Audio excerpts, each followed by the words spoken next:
Let me read to you a passage from the Gospel of St. Mark, chapter 9, verse 38 to 40. It's the Gospel for Wednesday of the 7th week of Ordinary Time. St. Mark writes, John said to Jesus, "Teacher, we saw a man driving out demons in your name, and we told him to stop because he was not one of us." "Do not stop him," Jesus said. "No one who does a miracle in my name can in the next moment speak ill of me, for whoever is not against us is for us." That's from Mark chapter 9, verse 38 to 40. Whoever is not against us is for us. During our Lord's Passion, he was mocked and ill-treated by the common soldiers. But let us notice the centurion who organized and supervised the practicalities of Christ's execution. While the procurator Pilate decreed his execution, we read of the centurion being at Golgotha. While Pilate seemed hesitant and nonplussed before the all-holy Jesus, the centurion expressed profound admiration for the one who had just expired on the cross. We read this in Matthew chapter 27, verse 54. This may have been the result not only of his having witnessed the trembling of the earth at Christ's death, but the manner and high character of Jesus as the military cortege made its way to the place of crucifixion and as he hung dying.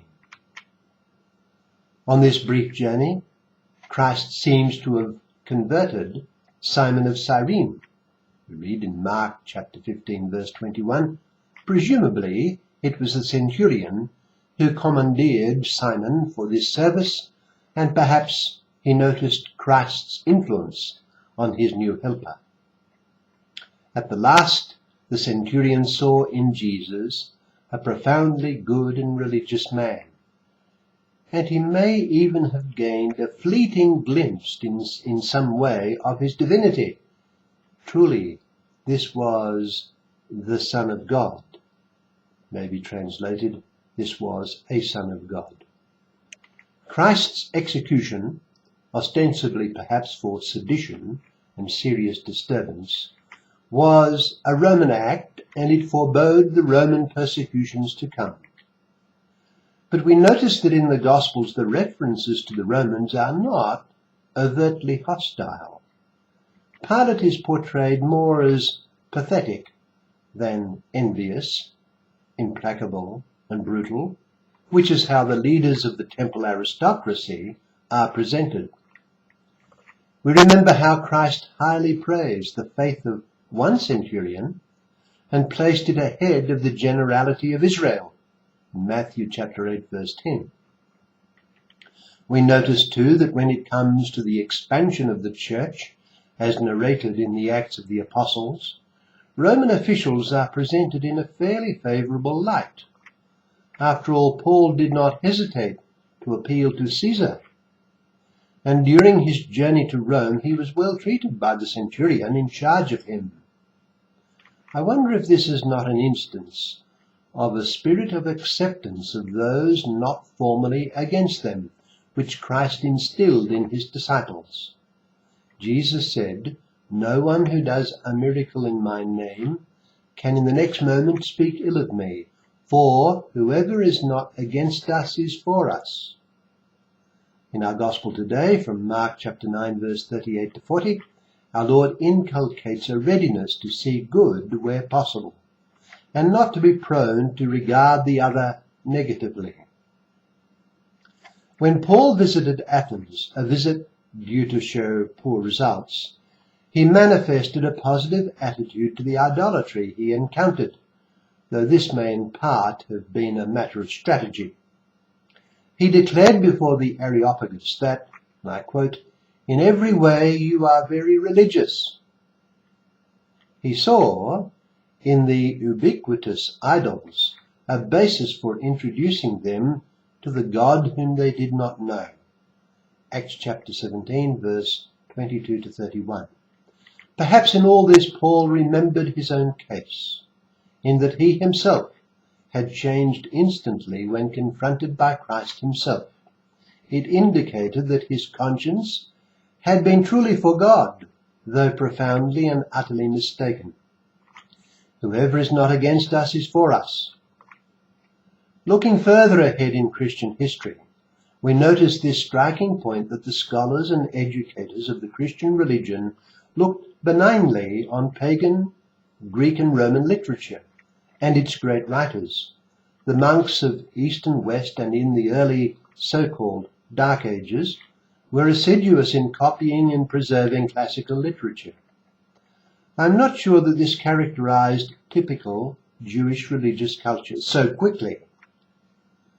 The monks perceived that much of excellent classical literature was not formally against the faith, so it was accepted by them as broadly being for it. We are reminded of what Cardinal Newman said of classical literature. I quote him, "If then the power of speech is a gift as great as any that can be named, if the origin of language is by many philosophers even considered to be nothing short of divine, if by means of words the secrets of the heart are brought to light, pain of soul is relieved, hidden grief is carried off, sympathy conveyed, counsel imparted, experience recorded, and wisdom perpetuated, if by great authors the many are drawn up into unity, national character is fixed, a people speaks, the past and the future, the East and the West are brought into communication with each other, if such men are, in a word, the spokesmen and prophets of the human family, it will not answer to make light of literature or to neglect its study. Rather, we may be sure that in proportion as we master it in whatever language and imbibe its spirit, we shall ourselves become in our own measure the ministers of like benefits to others, be they many or few, be they in the obscurer or the more distinguished walks of life, who are united to us by social ties and are within the sphere of our personal influence." That comment of his is in The Idea of a University, Part 2, Section 2, Literature, in the section on literature, number 10. Whoever is not against us is for us. Our Lord's teaching and spirit in all of this is a manifestation of the richness of God's mercy. What I want is mercy, not sacrifice, we read. When the prodigal son returned to his father, full of faults and misdeeds, his father rushed out to embrace him. He knew his faults. He told his elder son that the younger son had been dead, but was now alive. But he looked positively and mercifully upon him. We must be clear-eyed when it comes to error and moral degradation, but nature did not emerge from the fall utterly depraved. That was a real mistake of the Protestant Reformation. Nature remains good, but seriously wounded. Sin entered the world and with it death, but the Spirit of God still hovers over the waters.